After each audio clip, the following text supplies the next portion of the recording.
көреді ары қарай. Осы эфирдің мақсаты себебі дейтін көп жігіттер бана сұрақ қояды, сүт қалай дамытамыз, қандай сиыр аламыз деп. Маған шығады, мен сүт өнімі айналысқасын. Сол өзім дейтін жауап берем, тәжірибем аз болып жүр. Сондықтан бір жақсы бір маман тапқың келсе, сіз тапқасын, сізге бір шығып, толықтай жауап алайық деп, өзімде де, көрермендер де толықтай алсын деп. Сол уақытта эфир жүргіземін деп тұрып жалпы. Мақсаты сол біз адамдарға сиыр алыңдар, сауыңдар деген мақсатта емес бұл жерде. Бір-екі бас кісілер бар, енді басқа өздері дамыта алмай жатқан кісілер болады. Соларға көмек ретінде аз-маз тиісін деген ниетпен солай бастайып тұрып. Бірінші сұрағымыз жалпы Қазақстан бойынша, Қазақстанда сүт бағытында кәсіп саласы жалпы қандай деңгейде болады, және де конкурент қандай болады, мысалы біреу кірейін десе, мысалы ол дейтін пайдасы бар ма жоқ па, сол туралы бір бастап айтсаңыз өзіңіз, конкурент қандай болады жалпы дейтін осы сала. Ассалаумағалейкум, құрметті көрермендер. Біз енді бірінші рет прямой шығып тұрдық. Жалпы осыған дейін де біраз материалдар түсірдік. Өңделіп жатыр, әлі шығады жарыққа алғасы. Сүтті мал шаруашылығына келетін болсақ, именно ірі қара бойынша ішіндегі. Бізде Қазақстанда ешкімге конкурент емес негізі. Бізде конкурент деген нәрсе жоқ, именно сүтті бағыт бойынша. Көбісінің түсінігі ойлайды, мына жерде бізде сүт көп өндірсек, конкурент біз деп. Біз әлі конкурент болатын дәреже келген жоқпыз, әлі бізде конкурент болатындай. Біз асып баратса экспортқа шығарамыз. Қазір енді 30% дейді Қазақстан, 30%-дан да төмен біздің өзіміздің өндіріп жатқан сүтіміз негізі. Мол заводтарымыз тоқтап тұр, күніне 30 тонна переработка мүмкіндік болса, олардың жасап жатқандары оған жетпейді, 30 мың қабылдайтын сүт жоқ. Бір мысал, например, біздің Алматы түспегенде Қызылордадан алып келеді сүтті. Алматы мен Қызылорданың арасын не қылып көріңіз, Қызылорданың өзі емес, Алматы өзі қамтамасыз ете алмай тұр ма?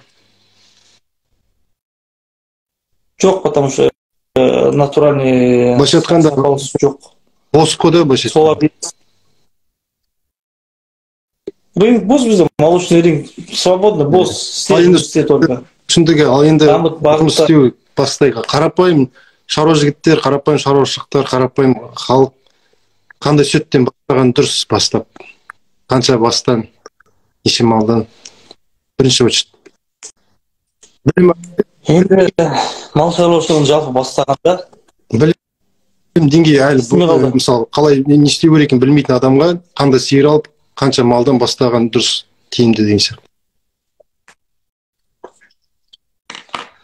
Білім деңгейі қандай болса да, білім деңгейі желание болса егер, мен кісілерді білем, қалада туылған, қалада өскен кісілер, бірақ шаруашылықты қалай жүргізіп жатқан кісілер ше. Малды өмірінде көрмеген. Оған қарағанда біздің қазақтың жалпы көбісі ауылда өскен, ауылда дамыған кісілер ғой енді негізі. Жылжып баратыр. Оларға қарағанда біздің көп неміз бар, көпшілігіміз. Көп біліміміз бар, ауылда өскен кісілер көбінесе. Просто біздің бір неміз еріншектігіміз, ауылда өскен кісілер. Сауыр ғой.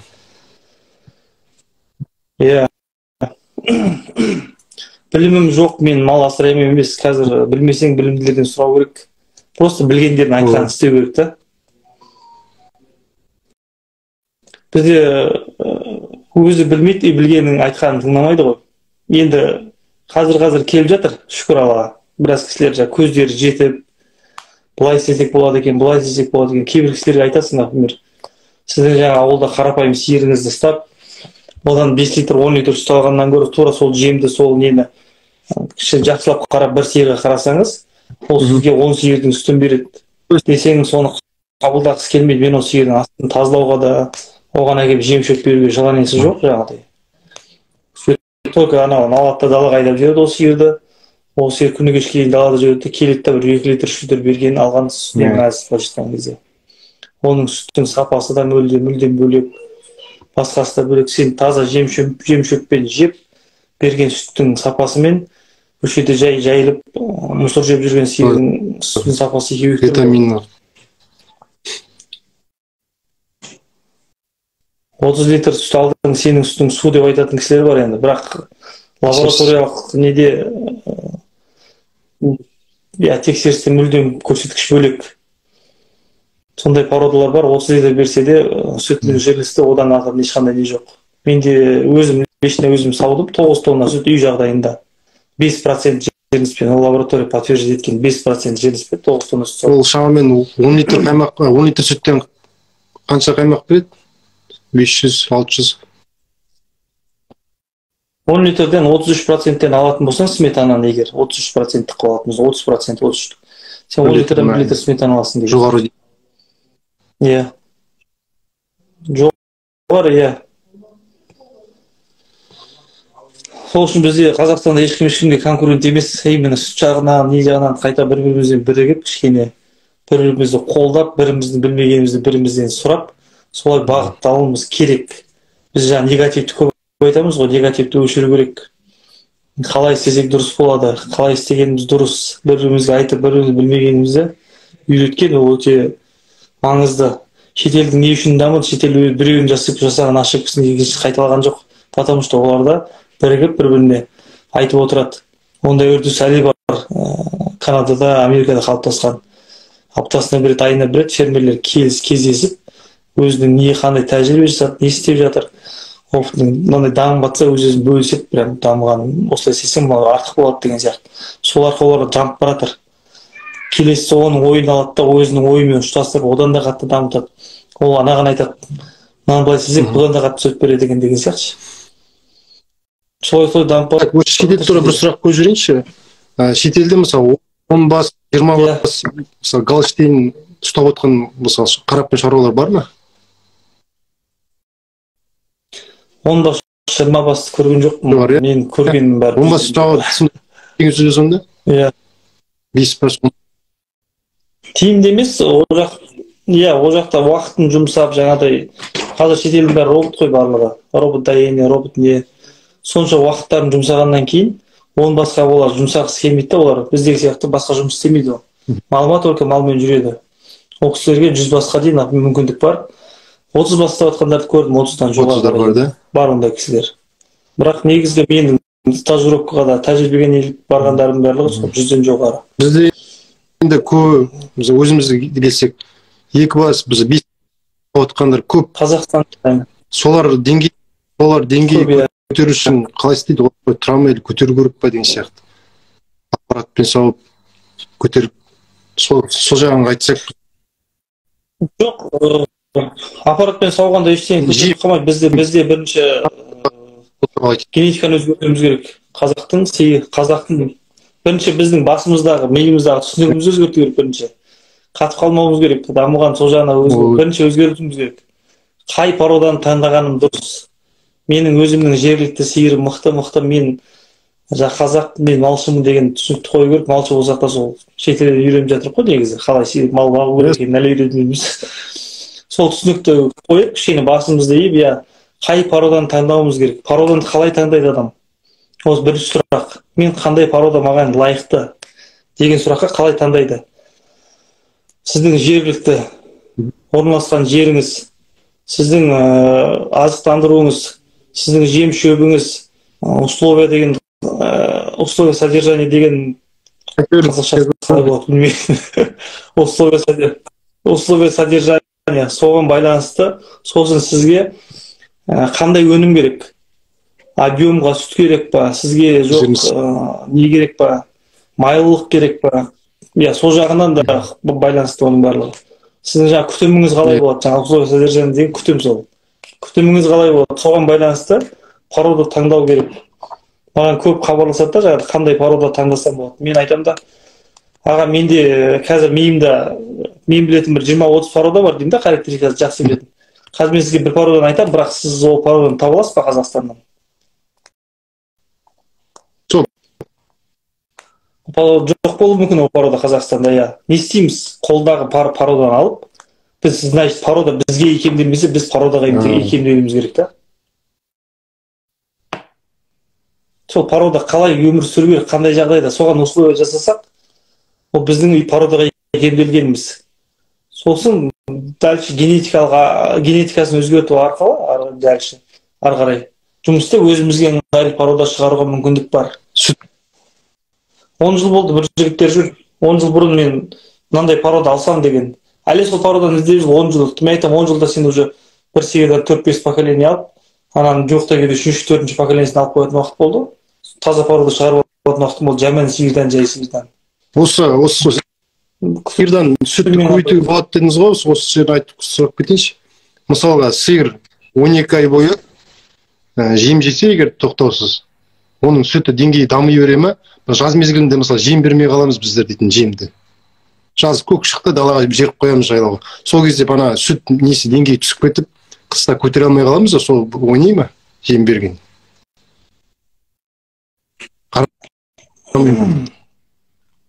Енді бірінші нәрсе генетикасына байланысты сиырдың. Егер генетикасы таза сүтке арналған сиыр болатын болса, таза генетикасы, оның қай уақыттың период лактацияның қай кезде болса да көтеруге болады. Оның кормлениесін дұрыс жасау арқылы азығын, иә. Азық дегенде біз кейде ойлайды, арпаны мен 20 кило беруім керек, сол кезде ертең маған 30 литр сүт береді деп. Жоқ, ондай емес. Арпаны 30 кило жемейді да, ол біріншіден, одан оның пайда жоқ, 30 кило жегеннен оғаншы, ол сүт бере алмайды ондайда. Ол сбалансирование деген бар.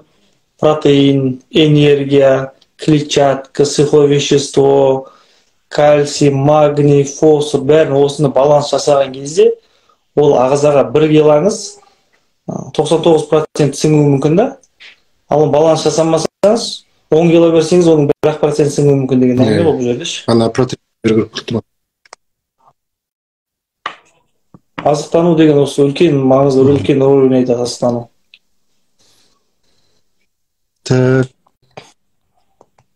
Мен Европада көрдім, 250-300 күн лактацияда жүр, уже 1 жыл болған сиырлардың туғанына. Сүттен шығайын деп тұрған сиырлары, туған кездегі сүтін әлі беріп тұр, туған кездегі қалай берді, солай беріп тұр. Желін Оларда астамдық карма негізгі. Сүтін азайтпақ па желін сонда? Азайтпаған, буаз еще толығуға жақын. Ол неге байланысты? Ол прямой азықтандыруға байланысты. Біздің мынаны түсінуіміз керек та. Сиыр тууға жақындағанда бұзау өседі дейміз ішінде, дұрыс бұзау өседі. Сен сиырға питательниесі жағынан, құнарлық жағынан бұзауына да жететін, сенің өзің сүтіңе жететін азық беретін болсаң, ол соны қорталатын болса, оның объемында, ол неге ол бұзауды қамтамасыз етеді, саған да сүт бере алады ол сиыр. Біз просто соны бермейміз де өзіміз. Сұрақтарды кішкене тоқтап тұрыңыз, сұрақтарды соңғы жағынан жауап береміз, иә? Кішкене біраз дейтіп алайық. Эфирдегі сұраққа жауап бересіз? Эфирдегі сұрақтарды оқып жатқан жоқпын, бірінің артынан бір кетіп жатыр.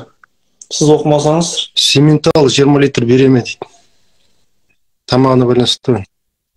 Жоқ, оның алдында біраз сұрақтар. Ассалаумалейкум, алейкум ассалам. Қандай тақырып сүтті сиырлар бағытын қалай басқару тақырыбымыз.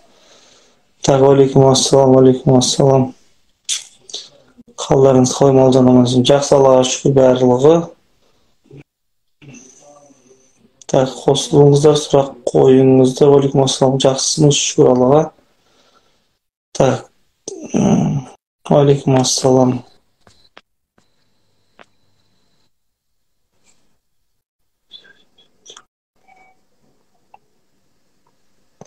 Алейкум ассалам, Серік.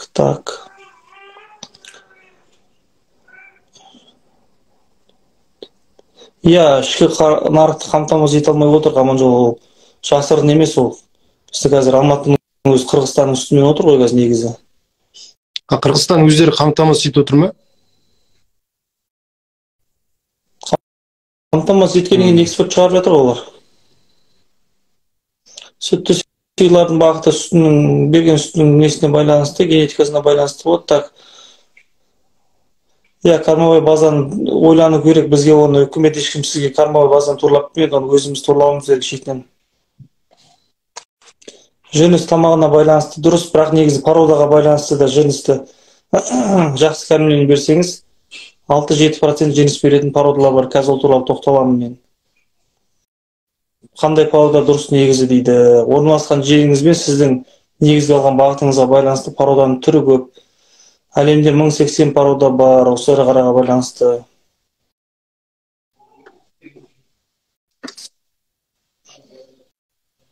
Қандай сұрақтар маңызды?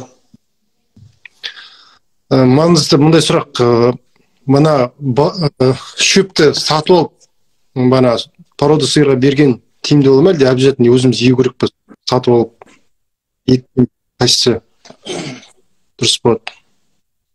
Жер шамалы болса, шамалы мысалы, су аз, сондай жерлер. Мынандай нәрсе істеу керек. Сізге егер сатып алған тиімдірек болса, экономикалық жағынан, сізге еккеннен қарағанда, сізге сатып алған тиімді болды. Сіз егіп оны артық расход жасап, жеріңізде жаңағы тұз болса, саланчак болса, ол сіз онда жерге қалай білеміз? Тиімді емес екенін қалай білеміз? Шығыныңыз жерге байланысты. Жеріңізде өсе ме бір нәрсе еккенде? Су бар ма сізде? Вот осы сұрақ кез келген жерге, мысалы, бана тамшылап арқылы шөп өсіруге болады дейді. Кез келген жерге. Тамшылату арқылы, я Израиль өсіріп отыр. Болады деген сөз сонда бізге де? Болады деген сөз, я. Мен білем, Ақтөбеде, например, Айс деген компания, Арменде, например. Европаның урожайын алып отыр, например, мен Ақтөбенің условиясын, Ақтөбенің жағдайында отырып, Европаның өнімін алады, Европаның качествосымен еще. Шөпті ма? Бізде өнімді алған бір бөлек. Иә, өнімді алған бір бөлек негізі. Оның сапалығы алған екінші бөлек. Екінші маңызды нәрсе ол құр өнімді алып қана қою емес. Оның құрамындағы питательница бар ғой, жаңағы химиялық құрамы. Соны толық байығып алған дейді, өте маңызды. Сіз 10 килограмм шөп бергеннен, питательница 0 шөп бергеннен қарағанда 1 килограмм азықтылығы жоғары шөп берген, құнарлылығы. Ол екеуі салыстыруға келмейді, екеуі аспен жеу.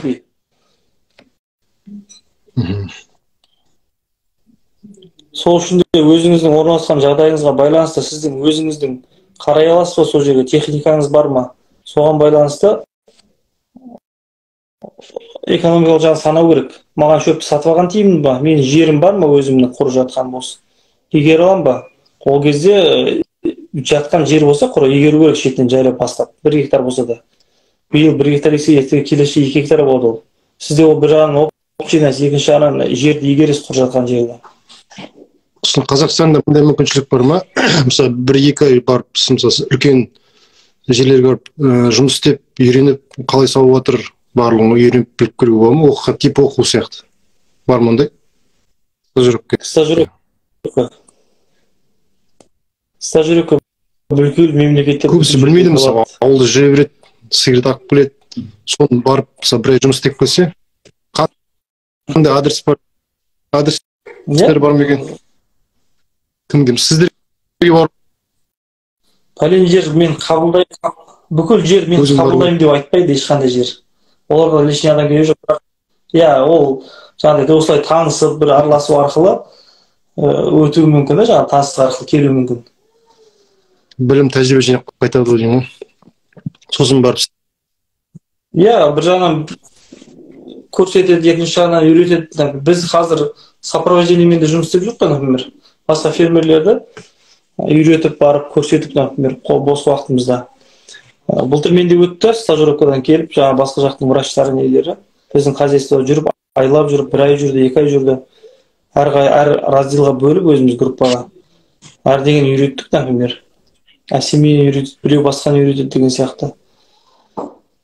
Оны шетелде де ұйымдастыруға болады, ешқандай проблем емес. Кез келген жерде. Тәжірибе алмасу. Ондай, иә, тәжірибе алмасу.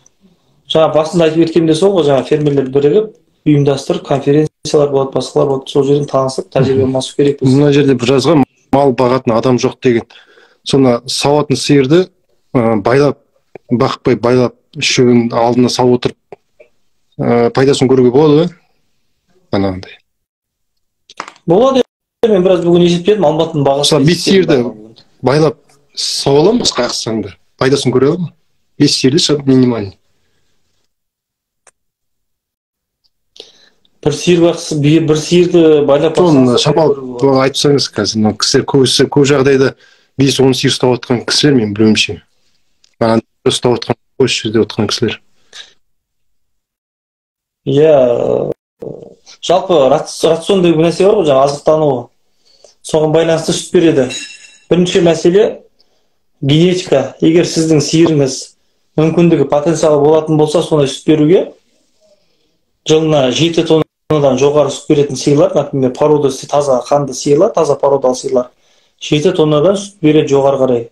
10-11 тонна Қазақстан жағдайында. Егер сондай сиырыңыз болатын болса, сіз одан средний удой, орташа есеппен 35 пен 40 литр сүт сабуға болады сиырдан. Мен аспаннан алып отқан жоқпын, күнделікті көзіммен көріп жүрген. Мен рекордты айтпай қояйын сізге, 60-70 литр, 80 литр Қазақстанда жоқ дейді. Қазақстанда жоқ деп ойлайды елдер. Біз бірақ өзіміздің көзіміз көріп жүрген 32 литр бір сауғанда берген сиырлар бар. Ауырайға ойласын. Оны сауып жүрмін.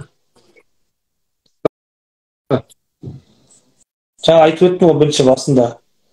Сиырды біздің жағдайға емес, сиырдың жағдайына икемделуіміз керек. Пород сондай болу керек. Бүкіл жерде қай жерге орналассам да сиырдың жағдайын жасайды бірінші орында. Сиырдың жағдайы жасалғаннан кейін сиыр сүтін береді. Ал сіз өзіңіздің жағдайыңызға сиырды икемдесеңіз, сүт ала алмайсыз ол кезде. Сізге қолайлық 45 градуста далаға айдап жіберген сиырды, астын тазалағаннан гөрі. Сізге қолайлық қыстың күні оған су тасып жем бергеннен гөрі далаға айдап жіберіп барып жеп кел. Ол сиыр ондай кезде сүт бере алмайды. Сіз сиырдың жағдайына икемделесіз, қандай порода асырасаңыз да. Так, бана 5 сиыр есептеп отқаныңыз айтып жүріңіз до конца. Сиырды есептейін лучше, бір сиырды. Бір сиырды сосын 5-ке көбейту, ол тіптен оңай да. Қазір 5 сиыр болса, ми ашып кетеді мына жерде. Бір сиыр сосын 10 сиырға есептеп шықтым да негізі. Генетикасы жақсы, мен Голштин алайық, швейц сиырды алайық. Тағы бізде көп таралған породалардың бірі сол ғой, Голштин мен швейц бар, например. Симментал бар, например. Айшер бар бізде кішкене таралып жатқан. Қазір жерсей деген қосылып жатыр. Енді мен мына рацион составлять еттім да, рацион. Біз беріп жүрген, өзіміздің күнделікті көріп жүрген неміз рационымыз ше. Өзіміздің үйде азықтандырып жүргеніміз. Осы жерде, например, мен 35-40 литрға жасадым, жасалған рацион 35-40. Осы рацион жейтін мал 35-40 литр сүт бере алады. Генетикасы жететін болса, мен қазір санап берейін сізге рацион бойынша. Мынаның барлығы қазіргі таңдағы Алматының бағасымен есептедім, тура осы тұрғандағы қазір. Сиырдан 35-40 литр мүмкіндігі бар сиыр болса, 35-40 литр сүт алу үшін сиырдан 45 көрмеген екен. Ол бір күндік азығында 3 килограмм шөп жейді, таза жоңышқа. 3 килограмм бір күнде суды ішіне. 3 килограммды бір күнмен бір бергенді шатастырмаңыздар. Бір күнде суткасына 3 килограмм шөп жейді. Кез жарым мен кешкісін кез жарым беруге да?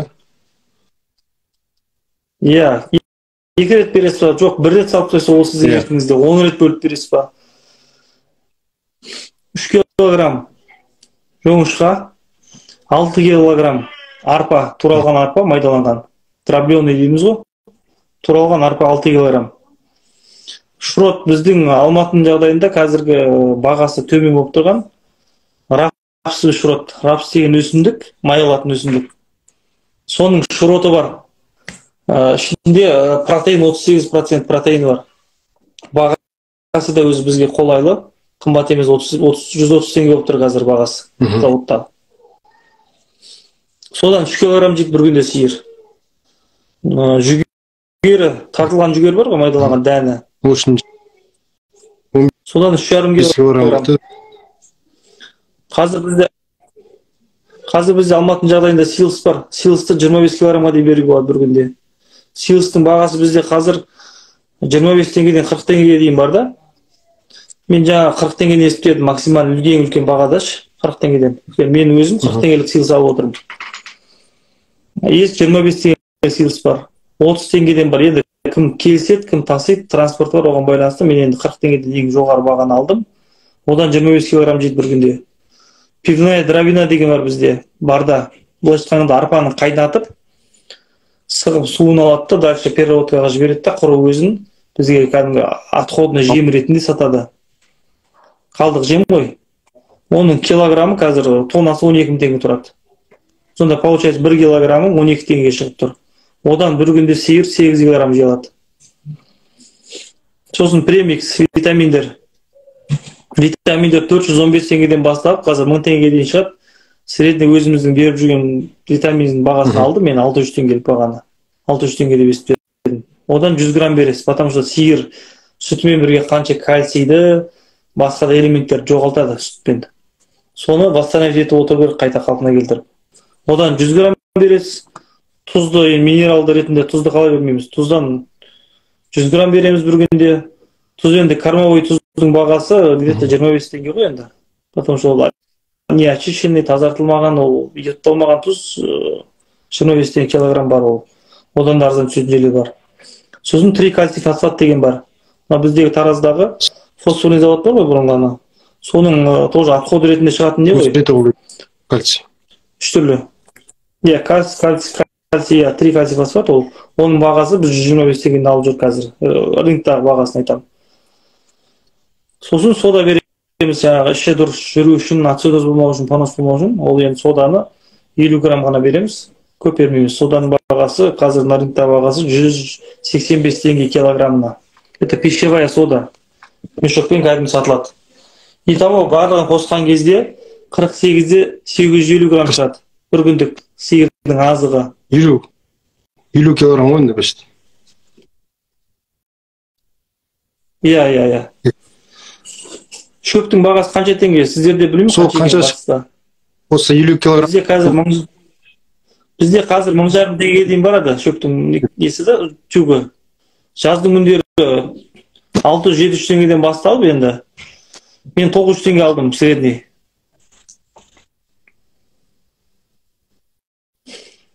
Арпаның бағасы бізде қазір рынокта 115 теңге килограммы.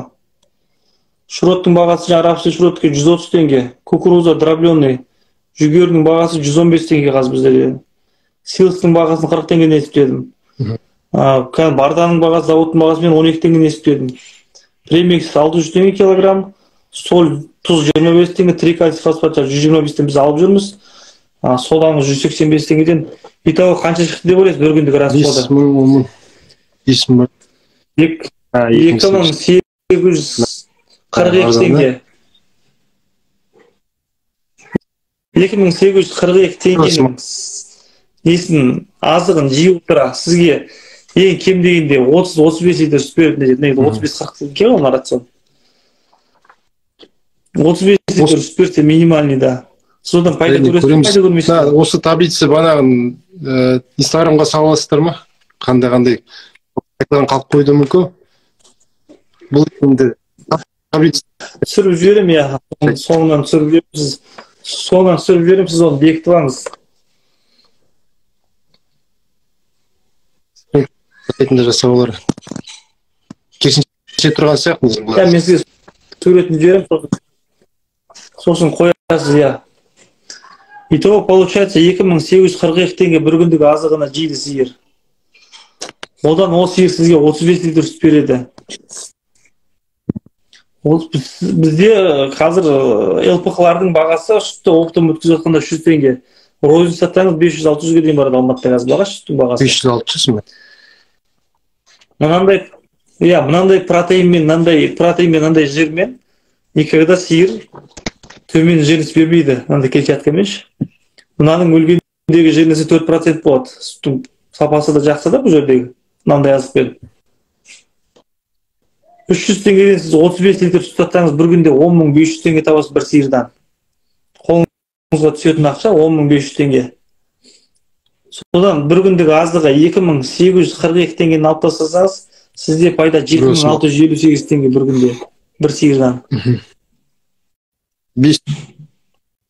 Бұл таза экономистский. Ол сіздің мен жұмыс ақыңызды, жаңағы суыңызды, светіңізді қосқан жоқпын енді. Осы рецепті бана нені сәл бана галштейн емес, сементалдарға да тоже беруге болады ма? Сементалдарға беріп отыр, кішкене бұл жерде сәл басқасы нәрсе өзгерді. Бірақ сементалдың мүмкіншілігі гаусен сияқты сүтін қатты көтере алмайды, сементал тез семіріп кетеді да, сүтін лақтырып жібереді ол сементал. Потому что сементал сүтті бағыт емес ол негізі. Ол етті бағыт. Соны түсіну керек. Сементал етті, сүтті бағыт. Бірінші очередь етте тұр оның мүмкіндігі. Біздікі красностепной ол жағын қайтесіз. Болған болсын беру? Беруге болады, бірақ ол красностепнайдың мүмкіншілігі 4,5-5 тонна ғой жылына. Оған рецепт Одан артық оның потенциалы жоқ, одан артық оның. До конца потенциал көтеру үшін рецепт бар ма оған бөлек? Жасауға болады, бүкіл породалар жасалады жеке-жеке. Сіздің өзіңіздің қолыңыздағы бар азықпен есептей отырып химиялық құрамын қараңыз мынаны. Мынау бүкіл алған кукурузамызды, басқамызды соны лабораторияға тапсыра отырып, міне оның химиялық құрамы, қанша кальций бар, қанша фосфор бар құрамында әр азықтың бүкіл есептеліп шығарылады. Мынау просто так аспаннан алып, рацион жасала салмайды. Мынандай берсең болды деп. Лабораторияға тапсырылып, бүкіл химиялық құрамын зерттеп, сол арқылы шығарады ол рацион жасауға болады тілеуой парадаға. Кез келген парадаға өзіне тән. Оның мүмкіндігі 5,5 тонна ма, жылына 5,5 тоннаға лайықты рацион шығарылады. Оның рационы естественно бұндай қымбат шықпайды, 2800 теңге шықпайды оның. 1,5 теңгеден қайтатын шығар средний баға. Нормально. Жақсы. Ол бірақ 35 литр бермейді, ол өзіне лайықты, 18-20 литріне рацион шығаруға болады бөлек. Оның расходы да азаяды. Мен енді средний есептедім енді. Біздің Қазақстан жағдайында 7 тонна, 8 тонна сүт беретін болса, сиырды жақсы үйде қарайтын болса, сиыр 7-8 тонна сүт бере алады. Жағдайында негізі лактациямен бөледі ғой сиырды сүтін. Күнделікті литр сүтімен емес, лактациямен бөлген дұрыс.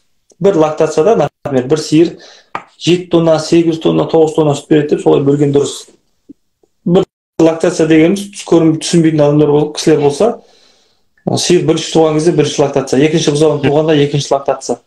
Туғаннан кейін лактация ашылады. Яғни ол келесі бұзауын тууға демалысқа кеткенге дейінгі аралықты бір лактация деп айтамыз. Лактацияның ұзақтығы негізі стандарт бойынша 10 ай, 10 айымыз 305 күн жылына. Сиыр туғаннан кейін 2 айда ұрықтандырсаңыз, сіз жылына сиырды 10 ай сауасыз. Сол 10 айдың расходымен есептеуге болады сүтті. Ең кемінде сиыр 7 тонна сүт беретін болса, бір сиыр бір күнде 23 литрдан ғана сүт бергенде, оған қиын емес ол 23 литрдан сүт беру. Рационыңыз дұрыс болатын болса, ол туған кезде 35-40-тан бастаса, соңғы жағында 15-16-тан шықса сүті запуске, оның средний удойы 23-25 литрға шығады. Ол сиыр, значит, бізге 7 тонна сүт бере алды деген сөз. Жаңағыда жаздың күні шөп бар кезде беріп, қыстың күні шөп жоқ кезде бермей қалатын сиырлар, ол мүлдем бөлек. Сол үшін сүтті сиырларды көп жерде жақсы сүт алғыңыз келсе олар бағылмайды. Бағылса да жаңағыдай дополнительный қосымша азық берілу арқылы сүтті бір қалыпты ұстап тұру керек. 7 тонна сүт берген сиыр бір жылда қанша пайда тауып алады деп ойлайсыз? Бір 7 тонна сүт берген сиыр. Қалай?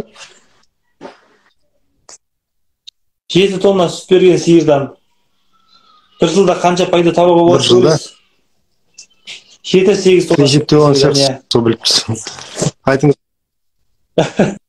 Математика болмаса кейін болады. Енді 8 тонна біздің ұстап отқан Гаусен Швейцтің жағдайында 8 тонна бір қалыпты сүт деп айтамын. 8 тоннанда да, например. Енді сиыр 10 сиыр ұстасаңыз, сіз 7 тоннаны алуға болады.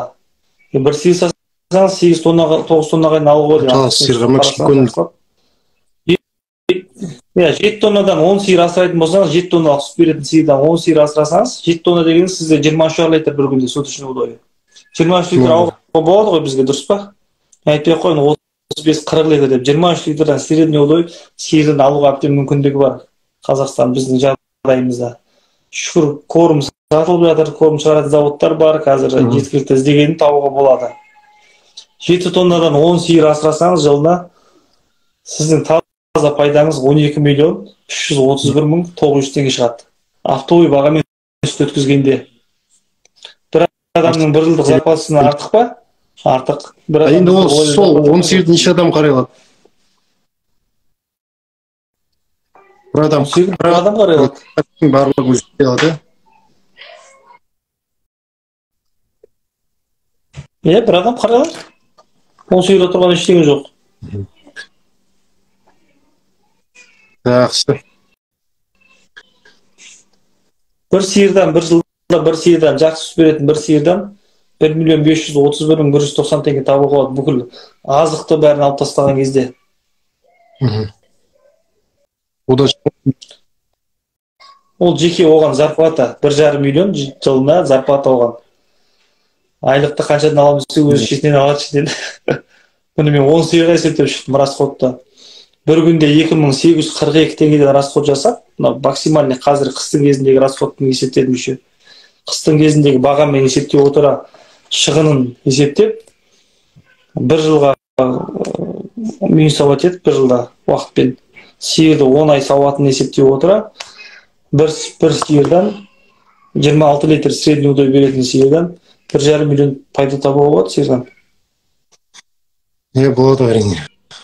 Так, енді мысалға сіздер 1000 бас, 500 бас сауып отырады ғой. Солардың барлығы порошок қайнатып кетеді ме? Түгел банағындай. Жоқ, мысалы үкіметтің сүті дейді, табиғи сүт деп, қолдың сүті деп, біздің өзіміз табиғи өнім деп, бана таза сауылған сүтті ешқандай буландырмай қаймақ таза твор жасаймыз біздер. Солай сатамыз. Ал порошок, олар ойлайды, көпшілік енді табиғи емес кішкене. Химикат қосылған деп ойлайды. Соның екеуінің разница. Енді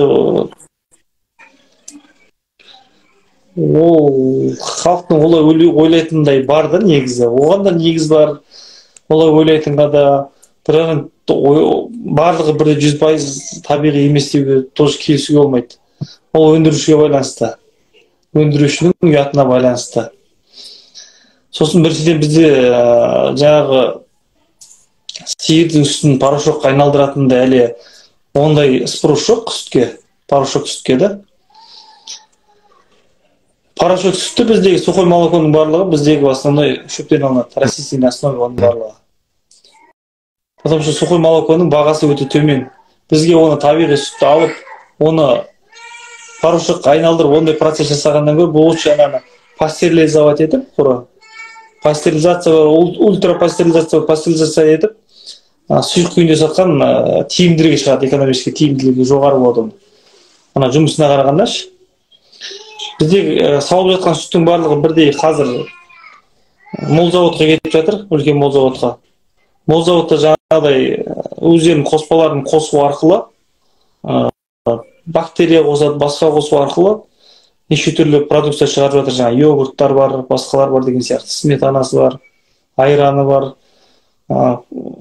Ең соңғы не продукция ол сүт қой, кәдімгі сүтті пастеризовать етіп, сүт сатылады соңғы продукция. Соны көпшілік енді мойындау керек, банағындай химикат қосылған деп алады, бірақ енді алмайды емес, алады, бірақ химикат қосылады.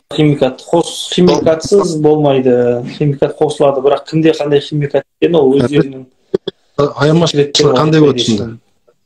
Пайдасы. Біз шығарып жатқан өнім бар, біз табиғатан сүт шығарамыз, қаймағын шығарамыз, творын шығарамыз. Сол қарағанда қандай болады екен? Пайдалы.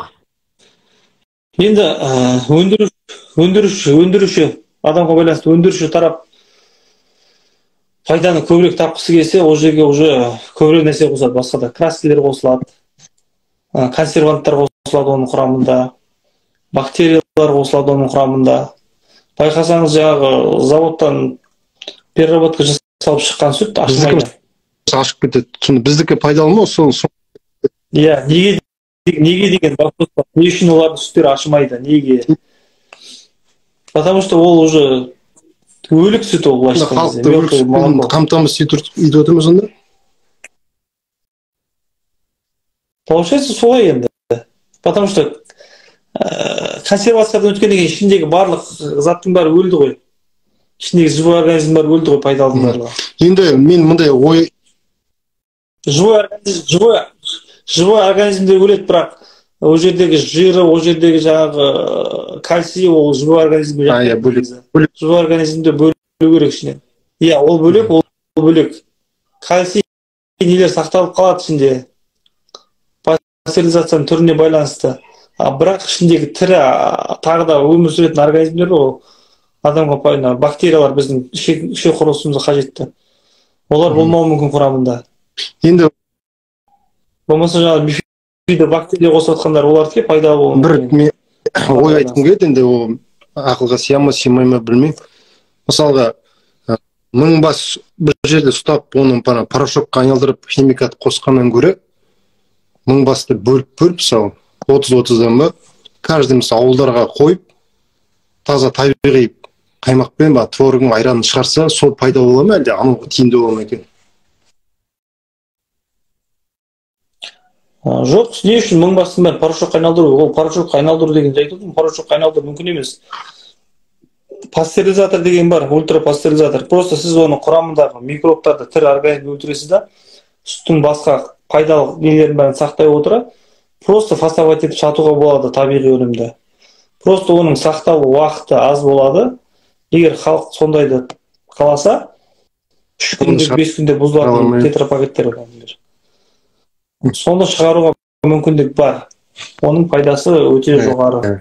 Бірақ оны алыс жерге жеткізе алмай қалады, проблема сол. Иә, сол ұзақ жерлерге жеткізе алмайсың. Тек өз районыңға, өз регионыңға ғана жеткізуге мүмкіндік бар. Комментарий, сұрақтарға жауап берсеңіздер деп жатыр. Қарап жүрсіз. Сұрақтар менде вообще тоқтап қалды, ешқандай жылжып жатқан жоқ. Қандай берген дұрыс дейді, неше дейді, корм қандай. Корм туралы қазір айтып кеттік. Қанша корм берік. Қандай баланс керек, серік деген, қандай баланс керек. Баланс протеин мен энергияның балансын көбірек санайды. Сосын макро элементтердің балансын көбірек санайды рацион санаған кезде. Ол специальный программа бар. Сиырдың салмағы мен сүтін жаза отырып, жаңағы химиялық құрамын ескере отырып, рационды қоюға болады. Үй жағдайында қандай тамақтандырған дұрыс. Мен сізге айтып жатқаным бәрін үй жағдайында тамақтандыруға болады. Осының бәрін сатып алып, араластырып берсеңіз болады. Ешқандай проблема емес, өзім беріп отыр қазір.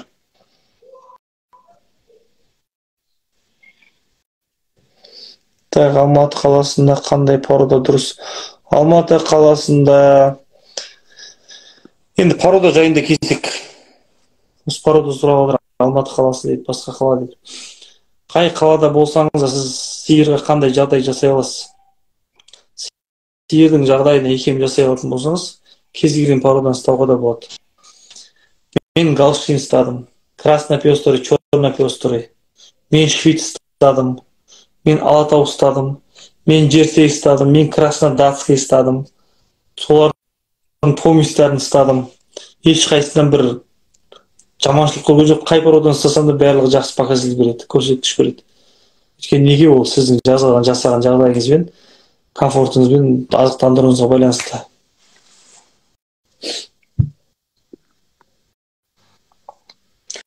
Сиырдың үй жағдайында негізі сізге қай жағынан тиімді, өзіміз ішеміз, бір-екі сиыр ұстаймын, жаңағы артылған көршіге сатамын десеңіз, азықты аз жейтін және сүті бір қалыпты, майлылығы жоғары болатын жерсей деген порода бар. Өте керемет порода, өзі кішкентай ғана болады. Сізге 5%-тен жоғары жерді сүт бере алады. Бірақ сүттің объемы бірінші толда 20-дан асуы екі талай, 20-ның төңірегінде береді, екінші толда 30-дың үстінде бере алады сүтті. Айшыр деген порода бар, тоже бірінші толда 16-18 береді. Мен средний айтып рекорд айтқан жоқпын, рекордтар бар енді 30 беретін. Екінші тол 25-тен жоғары береді.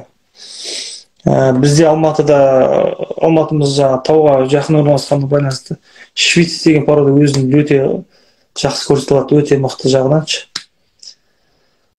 Өзінің порода ашады деген нәрсе бар ғой, өз мүмкіндігін ашады деген. Сондай жағынан швейц өте мүмкіндігін максималды түрде ашып көрсетіледі деп айта аламын. сосын швиц пен галштейндің қосындылары жақсы, өте жақсы результат көрсетіп жатыр. Бірінші жолда 30-дан кем беріп жатқан жоқ олар. Швейц пен швейцтің қосындылары, поместары. Тамақтарға балансты 12 литр мен 25 литр қалай беру керек дейді. Мен 12 литрға санаған жоқпын. Егер мүмкіндігі болатын, сиыр болатын болса, 30 литрдің рационын беріп көрсеңіз, ол міндетті түрде көтереді. Қай период лактациясына байланысты емес ол. Туғанда 5 ай болған сиыр болса да, сүтін көтеруге әбден мүмкіндіктеріңіз бар. Ресурсы та можно разработать много.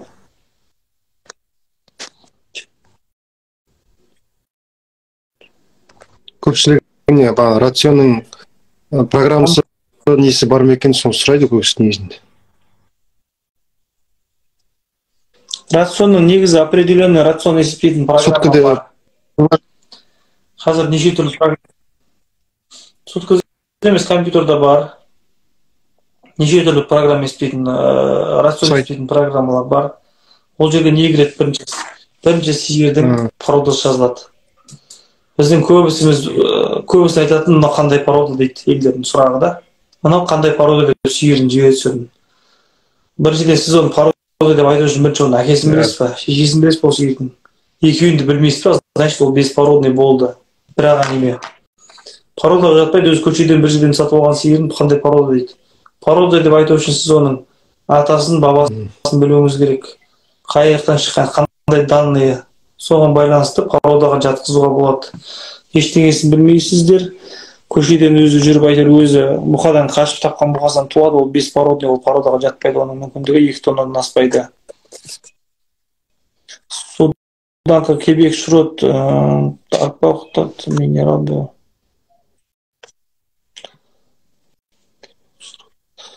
Шроттың қай түрлі, әр шротта әр түрлі Жандос дейді. Әр шротта, сосын әр шөптің түрінде химиялық құрам әр түрлі. Соевый шрот бар, соядан жасалған. Мақтаның шроты бар, рапстың шроты бар, шемішкенің шроты бар, жымиқы бар болмаса. Соның түріне байланысты шроттың қайда сіңеді. Сырой протеин деген бар. Протеин, транзитный протеин деген бар. Соның барлығы ескере отырып саналатын нәрсе рацион деген. Мен жаңа сізге айтып жатқан рапсовый шрот деген ол транзитный протеин. Транзит деген түсінетін шығарсыздар. Ол асқазанға түсіп, бактерия оны жемейді. Ол прямой кишечникқа өтеді, ағзаға сіңіп кетеді, болды. Ол негізгі қызмет транзит деген сол. Ағзаға тез сіңетін ол, быстро усвоимый протеин. Программасы аты нәрсе бар ма екен? Бұл программасы қымбат, оны сатып үлкен молзауыттар алмаса бұлай алмайды, оны біздер айтсақ санап береміз оны. Бере аласыздар да, айтса. Жекеге шығып жатар енді алдың кісілер.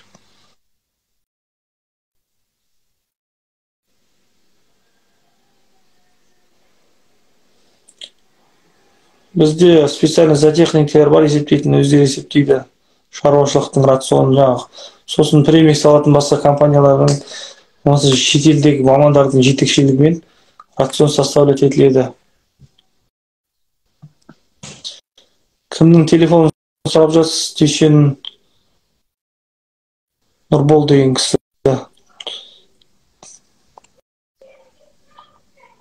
Жай сиыр, я серік қосыламын, жай сиыр сіздің байлап баққаныңызды ақтамайды, сол үшін оны айдап жібереді. 3 литр сауып, бірақ 3 литрді қыстың күні беретін шөгіңізді есептейтін болсаңыз, ол сізді ақтап та жатқан жоқ негізі. Жай сиырды ақтамайды. Біз оған жем бермей шөп бермеген күннің өзінде ол сиыр асып кетсе 6 ай сүт береді, 6 айдан кейін сүтін тартып тастайды ол сиыр, жай сиырлар. Ол сіздің қыстың күні берген шөгіңізді ақтамайды жай сиырда. Байлап баққан түгілі, байламай бақсаңыз ақтамайды ол. Сиырдың тұқымы мен сүттілігі не байланысты? Сиырдың сүттілігі бірінші генетикасына байланысты, екінші сіздің кормлениеңізге байланысты, үшінші содержаниеңізге байланысты. Аманжол. Галштиндер аязға мысалға шыдамайды дейді, сол рас па? Аязға, салқынға, -20. минус 30 градуста да галстин северде де өмір сүріп жатыр. Береді, Солтүстікте жетеді қысылықта ше. галстиндер. Иә. Ыстыққа қазалыда өмір сүріп жатқан галстиндер бар. Ал неде? Қазалының ыстығын білетін Тек қана сол шығарсыз енді. Көрмесеңіздер. жем шөбіне байланысты дейсің барлығы, Жем шөбі сіз ыстық кезде оған вентилятор қояды обязательно. Вентилятор, сосын су бұрқақтар бар ғой жаңағы. Опрыскиватель суды. Сондай қою арқылы суытады помещениені, сиырдың денесін. Жаздың күніне қатысты кезде. Комфортный условия жасайды сиырға. Израильде де өмір сүріп жатыр галштиндер. Африкада ұстайды галштинді. Арабтарда да галштин бар. Ыстық жақ керек болатын болса. Солтүстікте келетін болса, солтүстік Канадада галштин бар, басқа парода жоқ. Сіз оны далаға бақпайсыз, оны условия жасайсыз, оған разница жоқ. Қай елде өмір сүріп жатқан, қандай жерде. Қандай жерде өмір сүріп жатқан разница жоқ оған. Оған сіз қандай условия жасайсыз, сол мәселеде. туғаннан кейін сүті қалай болады, сол бір айтады. Үш туғаннан кейін Неше рет туады жалпы? Осы мәселе өте бір маңызды сұрақтардың бірі біздер үшін. Бірінші галстинді ұстап көрмей жатып, жаңағыдай қашан біраққа жібереміз. Өткенде бір кісі маған хабарласады, осы сиыр алайын деп едім деп, енді мен бір-екі параны ұсынып жатырмын, мына жерде андай сиыр бар. Сосын айтады, мен осы сиырды сауып болғаннан кейін істеймін дейді. Мен сауып бірінші көрсеңізші деймін ғой, сөйтсем сауып болғаннан кейін оны колбасныйға жіберемін ба дейді, семіріп тоямын ба дейді. Мен мынша айтамын, сіз ол ол сиырды алыңыз, оны сіз 10 жыл сауасыз ба, 20 жыл сауасыз ба, Құдайдың жазғанын сауасыз, 3 жыл сауасыз ба, 1 жыл сауасыз ба. Бірінші адам саумай жатып ананы қайқа жіберетінін ойлайды екен да. Ол 3 жыл сауатын сиырлар бар, галштиндердің 3 жыл сауатын линиясы бар. Бірақ ол 3 жыл сауғанда 4-5 жылдар пайдасы болған осында осы. Түсініңіз, Нұрсұлтан, 3 жыл сауасыз ол сиырды, бірақ 3 жылда ол сізге 6-7 бұзау туған үстін береді. 3 жылда ондай сауатын болсаңыз, бір күнде 60-70 литрден сауатын болсаңыз, суточный удойға, жылына 19-20 тонна, 24 тоннаға дейін барады. Олар 3 лактациядан кейін шыдамайды. Организм полный, былай айтқанда өшіп кетеді. Иә. Ал егер біздің жағдайымызда 35-40 литрда спокойно 5-6 рет туғызасыз, жоқ дегенде. Одан кейін ол металл тағып, кәдімгідей оны былайша айтқанда көмуге де стоит қой сиырды. Сізге 8 тоннадан түсіп беріп, айына 8 тонна. Ол сиыр өзін ақтап тастаған, ол сізге қанша 5 бұзау береді. Мен көрдім, бізде бір сиырлар болды. Галштиндер шетелде де бар жаңағыдай. 200 тоннасын үстін беріп жатқан сиырлар бар. Бәрі бірдей 3 тумада өліп қалады деген сөз жоқ. Просто шетелде оларда ограничение количество деген нәрсе бар. Малдың сан басы шектеулі, сан басы. Сізге 100 басқа рұқсат берді, сіз 100 бір сиыр ұстаймыз, 100 бір сиыр ұстасаңыз, сіз мемлекетке айына 184 евро төлейсіз штраф. Сізге 100 бір сиыр ұстағаны үшін. Сол үшін олар не істейді? Иә, асып өтсе штраф. Бізде Қазақстанда ұстай бер. 16 кетпейді сиыр. Көбейгенде қайта қуанамыз. 100 сиырға рұқсат берген, 101 сиыр сенде тұр. Жаңадан поколение өсіп келе жатыр, мықты генетикамен, мықты рух салғасын сен оған. Естественно, стадыңдағы 3-4 туатын сиырларды құртасың да, орда жастау сиыр қалдырасың. Ол математически дұрыс па? Дұрыс. Сол үшін ойлап бізде ол жақта 3-ші лақтасын алып тастайды, бізде сиыр 3 жыл өмір сүреді болды деп одан кейін. Онда емес ол. Оларда саны шектеулі болған үшін өздерінің басын нетіп отырады. Ауыстырып отырады аннулесін, өйткені генетика ауыстырады ол жерде. Сосын сүтті көп адам қолдану мысалға зиян болып кетпейді, зиян деп айтады кейбіреулер. Мысалы ауырған адамға қаймақ жеуге болмайды дейді, сахар бар адамға. Сол жағынан білесіз бе? Енді қаймақты жирді көп жеген сайын бауыр кетеді ғой, бауыр фильтровать етеді ол майдың бәрін. Май деген үлкен энергия, оған көп қызмет керек, оған өт бөлінеді. Ол былай айтқан кезде адамның несі ол, медицинасы ол жүр. Сүт өнімін таза пайдалы жей беру керек деген не жоқ қой деп жатқан шығар, иә? Біз только сүтті қаймақты жеп қана қоймайды ғой біздікілер. Сіз ана жеп жатқан 1 килограмм қаймағыңыз 10 литр сүттен шығып жатыр да. Bir günde 10 литр süt ішпейміз ғой. Бізге süt ішкеннің зияны болмайды да. Баланспен ішсеңіз, егер соның бәрін фильтровать етіп ішіндегі маңызын ғана ішсеңіз, уже сіз организміңіз бір күнде қортамайтын нәрсені жеп жатыр да 10 литрден. Өйткені азығын бірден. Анан бауыр не справляется, бауыр бүйректер. Анан қортып, распределить етіп жан-жаққа. Естественно, өзі нагрузка түседі бауырға. Жаз мезгілінде қарбыз жеу керек дейді, тек мысалы қыста қарбыз жеген вот сезонный деген сияқты. Сол сияқты сүтті сезонный емес па деймін ғой. Мысалы көктемде тұрдық, жаз тұтыну керек, қыс мезгілінде мысалы керек емес деген сияқты. Адам организмі ондай емес пе? Жоқ, біз өзі сүтқоректілеріміз ғой, біз өзі адамның өзі. Бізге бола береді.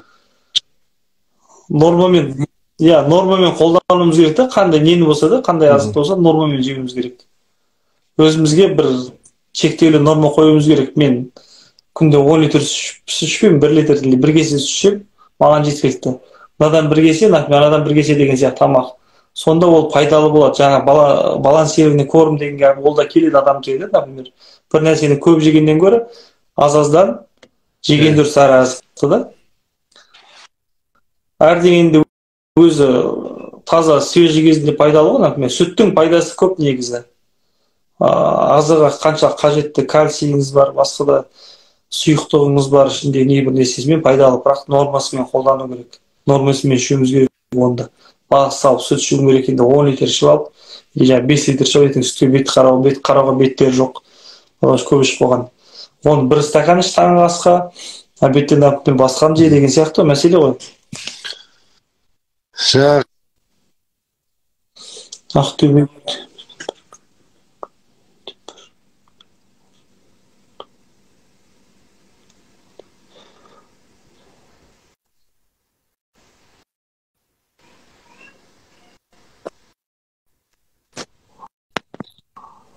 Түсінбедім мына сұрақты.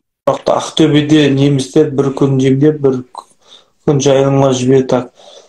Қан айналсын сиырда бір орында тұрмасын десеңіздер, загонға жіберіңіздер, проблема жоқ. Загон жасап алып. Так, сиырдың мезгіліне қарай. Сиырлар көп аурушаңдықтар қандай түрлері бар екен? Ол эпизотологияға байланысты, орналасқан жеріне байланысты аурудың түрі. Не үшін? Потому что топырақта сол жергілікті сиырлар ауырған болса, сол топырақта олардың спорасы сақталады бәлен жылға байланысты, әр аурудың түріне байланысты. 6 жылдан 100 жылға дейін, 200 жылға дейін, 2-3 ғасырға дейін сақталатын споралар бар аурудың түріне байланысты. Сол топыраққа түседі, сиыр топырақта жүргеннен кейін, сол жерден жеп жатқаннан, ішіп жатқаннан кейін, сиып жатқаннан кейін, оның бәрі топыраққа түседі, топырақта спора түзіп, ол сақталып қалады. Ұйықтау процесі ғой жатқан кезде. Келесі жылы сол жерге шөп шығады. Шөпті сиыр бетін ғана орып барып жуып жемейді оны тазалап. Ол жайылған кезде топырағы да кіреді, шаңы да кіреді. Спора кірді ме организмге, қайта ауру шығады. Ол ауру. Аурудан қалай қорғанамыз? Аурудан только вакцинаны, сапалы вакцинаны мезгілінде уақытында салу арқылы сол ауруға деген малдың иммунитетін қалыптастырамыз. Көп ауырмайтын сиырларда тұқымдары бар шығар, аурушаң. Етті сүтті бағыттың сиырлардың иммунитеті жоғары болады. Етті бірінші, сосын сүтті, бірақ ол сүтті көп сізге бере алмайды. Ол көбінесе етке жинайды, өзінің ағзасына иммунитетіне жинайды. Сүтті беретін сиырдың иммунитеті әлсіз болады, бірақ егер сіз оның кальцийін, керекті ағзасын, заттарын, витамин беріп тұрсаңыз, оның да иммунитет нормальный болады, ешқандай қорқынышсыз емес. Сиыр ауырған емделеді, қиын қорқатын ештеңе жоқ, Емделмейтін аурулар, сиырдың емделмейтін ауруын Алла сақтасын кездестірген жоқпыз, уақытымен мезгілінде жасалған, қойылған диагнозбен жасалған бәрі емделеді. Мидың басқа жердің бәрін операциясынан жасап отырық қой. Шүкір жасауға болады, емдеуге болады. Адамның әрекет Құдайдан нәтиже. 35-40 литр калаш тен қой дейді. 35-40 литрден 54 литрға дейін Швейцарияда сауып жатыр Нұржан дос. Сиырдың қауіпті ауру түрлерін атап өтесіз бе? Ол қандай анықталады? Сиырдың емделетін ауру бар, емделмейтін ауру бар. Емделмейтін ауруға бізде бір түрлі жатқызады. Сибирьден жатқызамыз, например. Құдай сақтасын, оны вакцина арқылы ұстау керек, оның бәрін вакцина салып отыру керек уақытысында. Пастереллез бар. Кластридиум деген бар, например, қарасан деп айтады бізде. Пастереллез жазда күн ыстық кезде, жалын жайында жүргенде көбірек жұғатын аурулар, почвада қалып қалған топырақта. Яшір деген ауру бар, ол бірақ бактерия емес, ол вирус үйге жататын ауру. Олардың барлығы вакцинаны уақытында, сапалы деп бекер айтып жатқан жоқпын. Вакцинаның көбісінің хранениесі дұрыс емес. Сапалы вакцина болса, бұл аурулар сізді ешқандай қорқытпайды. Тағы бір тақырып, қолмен ұрықтандыру жөнінде. Онда басқа порода бермесе, сол беретін породаға көшуіміз керек, сол үшін айтып жатырмыз, өткізіп жатырмыз.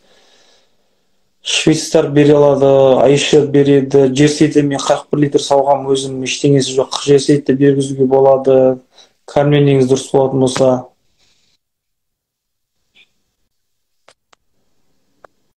Сұрақ қойын бе, қолмен ұрықтандыру. Рас, Жандос, Жандос, рацион жасағанда сиырдың салмағы, породасы, сүті бәрі есептеледі, соған байланысты жасалады. Сіздің алып отқан сүтіңіздің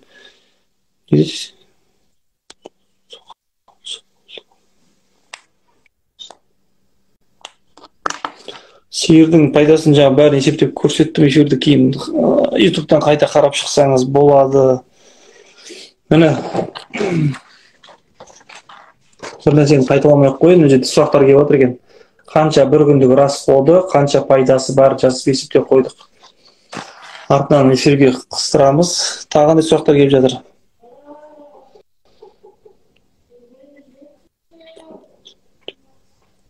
Оның расход 25 литр пайда дейді. Аслан сиырдың тұқымында генетикасына байланысты сүтті беру бермеуі. Сосын екінші кормлениеге байланысты осындай рационмен менде бір сиыр бар.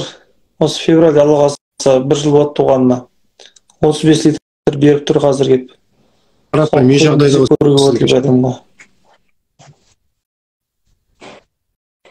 мен көрген нәрсемді айтып жатырмын, былай аспаннан алып жатқан жоқпын. Европада да көріп келдім, мен тура сол тәжірибемді жасап жатырмын өзімде.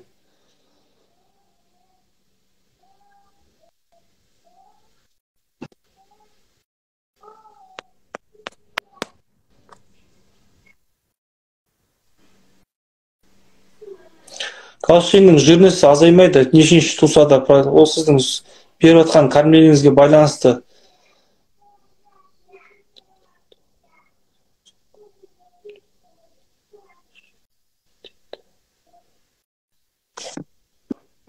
Субсидия жөнінде сұрап отыр екен. Қандай субсидия? 5 миллион теңге дедіңіз ғой, дұрыс па? 5 миллион теңге субсидиясы ма? Неше ғой? Оған есептеп, мысалы, сиыр алып, оны қалай дамытуға деген сұрақ болды негізінде. Қолмен ұрықтандыру қалай жүреді? Сіздің өткенде ғана подписчиктарыңызда неден келген сұрақтар? 5 миллион теңге кредитке алып, қандай сиыр алуға болады? Сол ғой сұрақ, иә?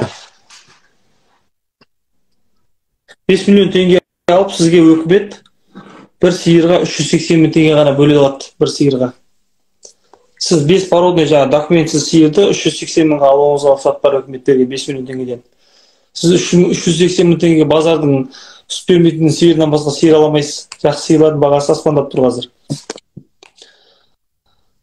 Сіз породысты сиыр алуға мүмкіндігіңіз бар, егер сіз племенной паспорты болатын болса, ол сиырдың міне породысты сиыр, ата басы көрсетілген мынандай плем заводтың сиыры деген документпен официально алатын болсаңыз, оның бағасы да қымбат, ол кезде 5 миллион теңгені сол жаққа жұмсауға болады, бірақ документі бар сиырға. Бірақ сіздің алып жатқан 1-2 сиырыңызға сатып жатқан мекеме ол үшін документ тұрлағысы келмейді да.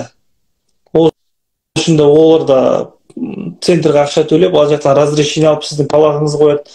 Сіздің 5 сиырыңызды алған бір сиырыңызды жаңағыдай бір айға бөлек карантинге қояды, бөлек азықтандырады деген сияқты. Сондай шараларына бола 5 сиырға, 1 сиырға, 2 сиырға, 10 сиырға племенной документ тұрлауға ешкімнің құлқысы жоқ, былайша айтқан желаниесі жоқ. Сонда Егер документімен сиыр болатын болса, документпен алсаңыз, қанша баға болса да өкімет қабылдайды ол кезде 5 миллион теңге ішінен. Бірақ документпен, официальный чегімен болу керек, ата-бабасымен көрсетілген. Ал егер ондай документіңіз жоқ болатын болса, құр паспорты болатын болса, сиыр мынанша жаста, түсі мынандай вакцина алды деген, ол кезде 380 мың теңге патология. сосын ол алғаннан кейін қанша уақытта ақтайды деген сияқты. Не, ондай сиыр алатын болса, ақтамайды базардың сиыр сияқты. Сиыр алатын біз ақтамайды өзі. Породыстай жақсы сиыр, өзінің жергілікті жеріне байланысты сиыр алады, бағанағындай рационның бәрін есептеп береді, сол кезде 5 миллионға қанша салуға болады деген сияқты. Сіздің алған сиырыңызға байланысты, сіз қандай жақсы порода алсаңыз, сіздің азықтануыңыз жақсы болса, ол сиыр буаз болса, келе сап сізге туып беретін болса, сосын оның ішіне салынған ұрықтың түріне байланысты, егер однопол ұрық салынған болса, ол сізге келе сап ұрғашы беретін болса, сіздің пайдаңыз 2-3 айда бір сиыр өз-өзін жауып тастайды расходымен. Сосын конечный итогі сіздің сүтті қаншадан сатасыз, ол да байланысты маңызды. 3 айдан 1 жылға дейінгі аралықта сиыр өз-өзін жауады толық. Сиыр дейін кісі болса, айдан олай.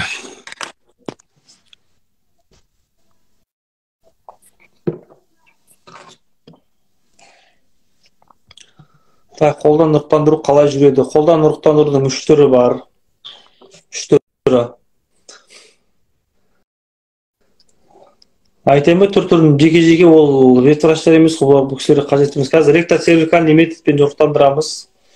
Ректоцервикальный, визоцервикальный, моноцервикальный деген 3 түрі бар. Қазір соның бір түрі қалды. Ректоцервикальный метод қалды. Тігішекке қол салу арқылы жатырдың мойнын ұстап, шайканы былайша айтқан кезде шприц катетерді направлять етіп, сол арқылы ұрықтандырады. Қазір ұрықтардың 2 түрі бар. Однополый, сексированный деп айтады, немесе жаңағы традиционный, кәдімгі жергілікті жай ұрық плод бөлінбеген 2 жынысты, қос жынысты, 2 жынысты ұрық 2 түрі бар қазір. Біз айтып жатқан сиыр миллионның үстінде болатын сиырларын айтып жатырық. Жазда дейді, не дейді, галштин сиыр қанша тұрады сиылыстың? Қарапайым сиыр. Дәулет дұрыс айтады. Жазда сиылыс болмаса, сиылысты люцернамен ауыстырып, жем арқылы, жемді көбейту арқылы протеин есептейсті, ештеңесі жоқ, оны есептеуге болады. Жаздың сиылыс болмағанда бізде беріп жатырық. Нұрмахан символтағасын жасап берасыз ба? Сиырың сементалдың породасы таза болса жасауға болады, таза еңбек. Так.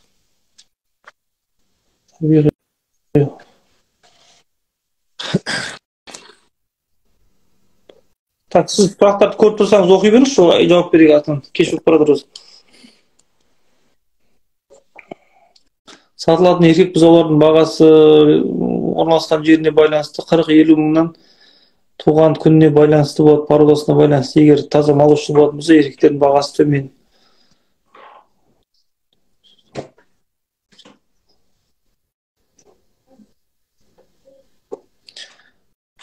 Сұрақ тұрса соңғы жағын оқыған сияқты. Алматыда галштин жеткілікті алам деген адамға программа. Иә, мен оқыған мал дәрігерімін. Дәреже магистр ветеринарных наук, акушерство, гинекология, хирургия кафедрасында синхронизация, осеменение коров деген темада диссертация қорғадым. 1,5 тарта сиыр қолдан ұрықтандырып, соның результатын жариялау түрлі 16 түрлі гормонмен синхронизация жасап, бұқадан ұрық алып, оның сапасын тексеріп, сондай болған мен темам.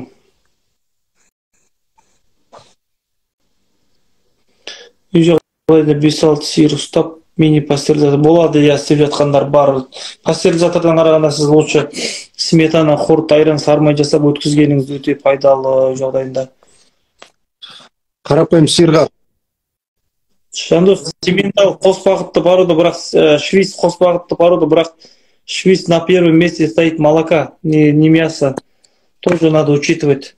Мясо молочный, молочный мясной деп бөлінеді бағыттар, молочный.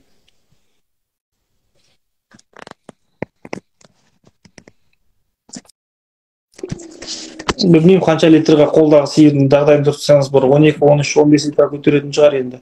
Бірақ олардың лактациясының уақыты ұзақ емес, қысқа.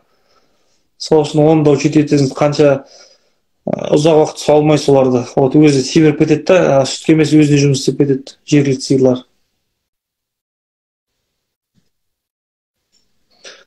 Қай жерде сіз так, қандай қағиеттік сементал қаратсон жасап береді. Кім сұрақтарды көрсін оқи бес? көрінбей тұр, сізде не сұрақ? Сіз ғой эфирді ашқан. Сізге көп түседі. Қалай дейді сіздің пародаңыз? Біздің сиырларымыз далада жүрмейді, қыстың іште жүреді, далада жаздың загонға шығарамыз. Сол үшін бізге суық ыстықтың ешқандай несі жоқ. Біз далада бақпаймыз сиырды. Сиыр 30-40 литр сүт беру үшін сиыр азық іздемейді, азық сиырды іздейді. Соны естеріңізде болсын. Балық майының сиырға пайдасы бар ма? Я өсуі мен жілік майын толтыруына мүлде пайдасы көп. Мамбилар породасы не айтасыз сіздің? Мамбилар породасы өте жақсы порода, жақсы порода. Сементал қарағанда сүті көп. Сементал сияқты денесі етті, майлылығы жоғары породаның бірі. Универсальный порода деп айтады.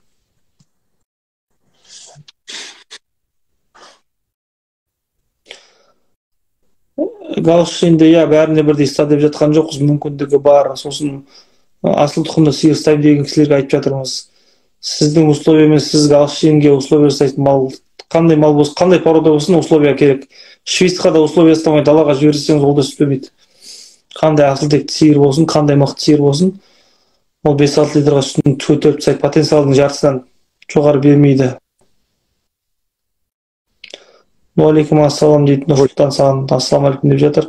Қолдан тұрған сиырдың бұзауының, қолдан ұрықтандырған сиырдың бұзауының иммунитеті тоже біраз қойылатын сұрақтар. Тұр айтыңыз. Қолдан бұзау тұрған.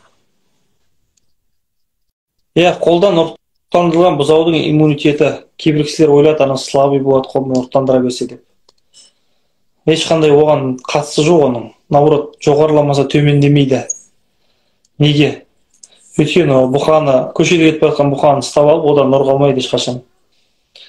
Ол бұқа біріншіден бұқа туылады, әке-шешесі белгілі. Оны бір керемет рекордсменкалардан ғана алады біріншіден. Екіншіден ол бұзау туылғаннан бастап оны әлпештеп өмір сүреді, оны қарайды, оның бүкіл вакцинасын салады. Оның иммунитеті жоғары болады, ол гендік жағынан өте жоғары.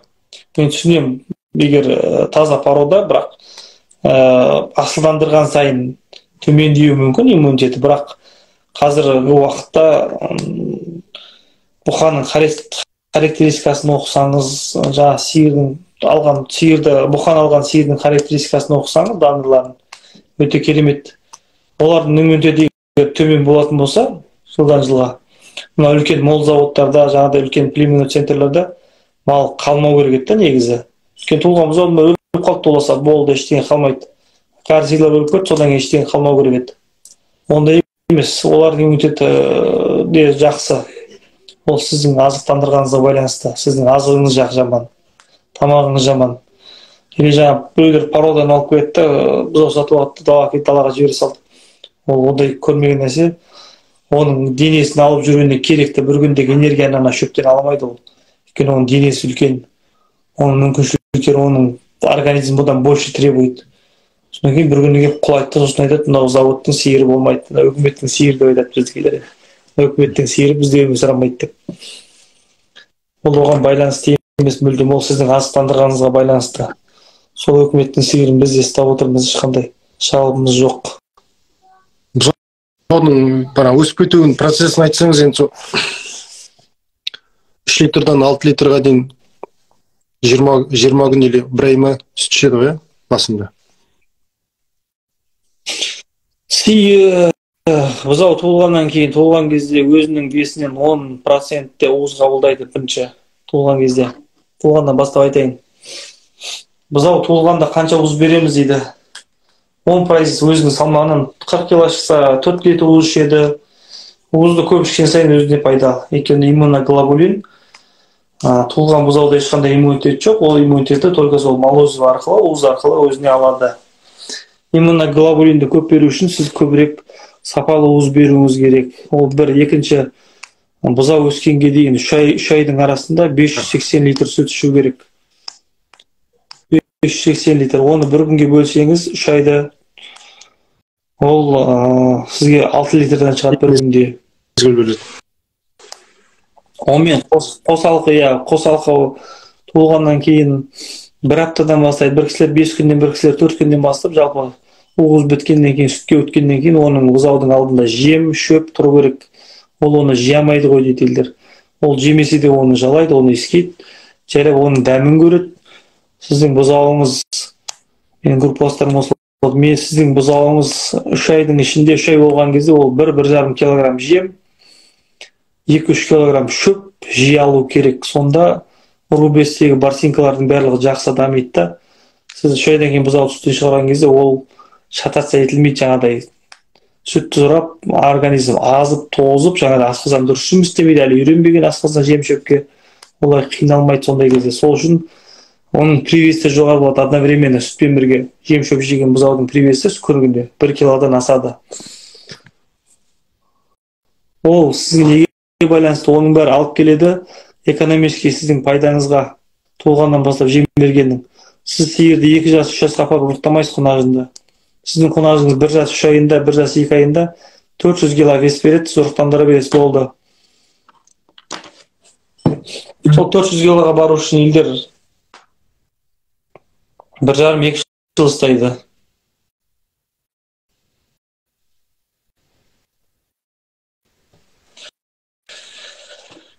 Эфирді аяқтайық. Силстың жоғары, силс жақсы жемнен. Көрермендер сұрақтар болса қояр. Сонымен аяқтайсыз. Силс жақсы болады. Ассамблея 2023-те қандай субсидия бөлінеді? Азыққа байланысты субсидия бар. Ұрыққа байланысты субсидия бар. Сүтті өткізсеңіз, мол заводқа субсидия ала аласыз.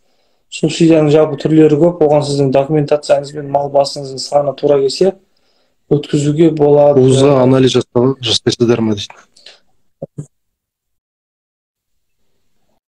Жасалады, иә, анализ бар.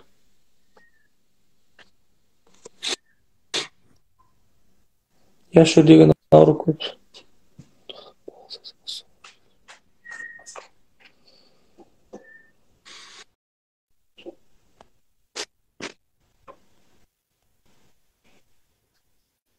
Вакцина туралы бөлек бір эфир жасаймыз, егер тағы да эфир сіздерге керек болса. Ассалаумағалейкум, сиырдың жылына 12 ай. Так. Арман бар дейді, алып бастаймыз. Ұрықтандыруға оралсаңыздар дейді. Ұрықтандыру деген бір үлкен тема ол. Әр теманы жеке алып сол туралы толғамасаң, мынау қазір 2 минут сақта бітіре алмаймыз мына теманы, өйткені бұл өте обширный тема. Оған не жерде дәулет отыр, жақсы маман, не жерде малдың дәулет, НК деген. Шөпті қалай егу керек, сол туралы сөйлескен жоқ, жерді құнарлығын.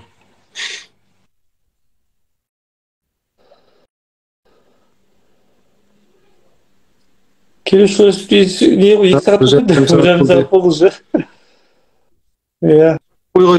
Өте сұрақ, өте қызық тема елдің бәріне. Жауап берілмеген сұрақтарыңыз болса, жіберіңіздер. Сол туралы видео түсірейік, тағы да сол туралы арналарға жариялаймыз. Әр сұрақтарыңызға жекеге жіберсеңіздер. Ол туралы жаңағы хозяйствода, иә, шаруашылықта егер қатты маңызды сұрақтар болса, таңдап алып шаруашылықта түсіреміз, болмаса арнайы подкаст түсірсек, сол жерде жауап береміз қалған сұрақтарға. Бірақ жекемізге обязательно жіберіңіздер, иә, міндетті түрде.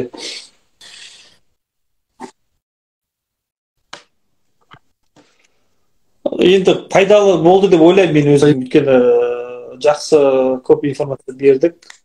Мына батыс пен Алматының ортасын жалғап тұрған Инстаграм біздің, иә, ешқандай ақау болған жоқ, барлығы жақсы естіліп тұр. Қолдау бергендеріңіз сіздерге рахмет. Қолдау көрсеткендеріңізге. Эфирдің сізде де қазір поделиться бас. Иә, Қазагротаймста YouTube арнасында және Нұрсұлтан ютубер Нұрсұлтанның арнасында жарияланады видеосы. Тағы да жақсы, рахмет. Баршаңызға рахмет. Алғыс білдіргендеріңізге. Сау болыңыздар. Жақсы, сау болыңыздар.